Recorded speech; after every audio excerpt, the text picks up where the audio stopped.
Exciting news recently that we may actually get professional hockey back here in the Valley, and a familiar name in the hockey world, the Doan name, except this time it's Andrea Doan who is heading up this advisory committee. Thanks for doing this. Yeah, thank you so much for having me. I was so happy to see your name attached to this because we all love Shane and what he's done for hockey here in the Valley.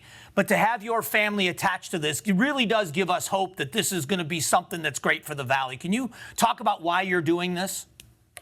Yeah, I mean, we were so thrilled when we got the call from Tom to, when he was saying that they're putting a committee together, especially because he is so involved with the political side in Maricopa County and sort of understands that aspect of it, which we've really known from the beginning that the city needs to be on board, this has to be a collaborative effort. And that's what was so exciting about a committee that was being, spearheaded by Tom, who's involved in that side.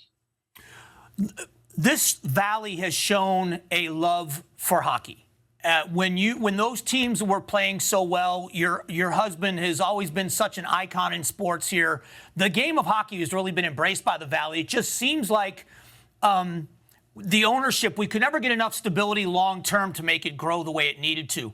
How is this going to be different this time in choosing an owners group and a place to play? What's going to be different? Well, I think honestly, like you said, it is a sports city. It's a sports community. Not having the 4 sports now in Arizona is a huge blow. And a lot of the political leaders and community leaders have realized that. And it was a little bit of it just kind of happened really fast. And yeah, to your point, it's sort of been this uphill battle where there has been issues with the arena, the location, and the stability has been tough. And so I think now, look, if this is going to happen, it has to happen the right way, right from the beginning. It has to be in the right location.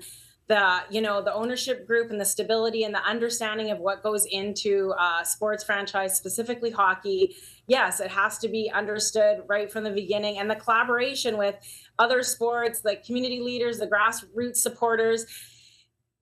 It's everyone coming together and bringing back the Coyotes. Yeah, it'll be activating like everybody's networks and colleagues and getting this done the way that it needs to. Well, I also think that having the right people matters. And so you look at what the Diamondbacks have done with Randy Johnson and with Gonzo.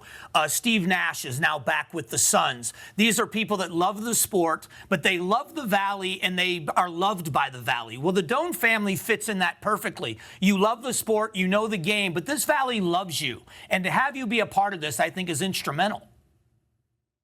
Yeah, we're thrilled to do whatever it is that we can. We know this isn't going to be quick. It's gonna take time. And the hockey community, though, it's small. Like we all know each other, and even the past players that have gone through Arizona. To your point, there is a huge community of alumni that either played for the Coyotes or just played in the NHL and have retired in Phoenix. And they're even like, whatever we can do, like we're all on board. And so it is like hockey and the culture that it brings. And to your point, the importance that it is for us and for our family and for the Valley, for the state. It's something that there's so many people that are wanting to support and get this done. I have about a minute left. I want to ask you about interest in ownership. When people find out that it's possible in the Valley, the Doan family attached, the NHL, are you getting interest? And I'm not asking to give too much away, but are you getting a lot of interest from potential owners? There's honestly been interest from the second that the team moved, if I'm being honest. Like the next day, there were phone calls going out about what could get done and, people wanting to be involved. So yes, I can't say a lot, but there is a lot of interest and, there's a lot going on. Well, I have to tell you, I am so thankful that your family is still invested and still involved here in the Valley. And for you to reach out and be willing to take all of your time to do this means a lot to a lot of us that are huge fans. And thank you so much for coming on and explaining it to the audience. Thank you. Thanks so much for having me. All right, we'll be back.